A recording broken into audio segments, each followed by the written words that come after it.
Welcome in, welcome in. This is my second Levi that I've got custom colored. This one was sent to Prime in Korea. Thank you to Wogus for arranging the logistics.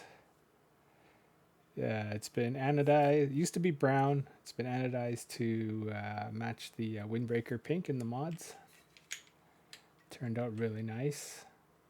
It's kind of a fuchsia, magenta, pink, hot pink a little, depending on how the light hits it.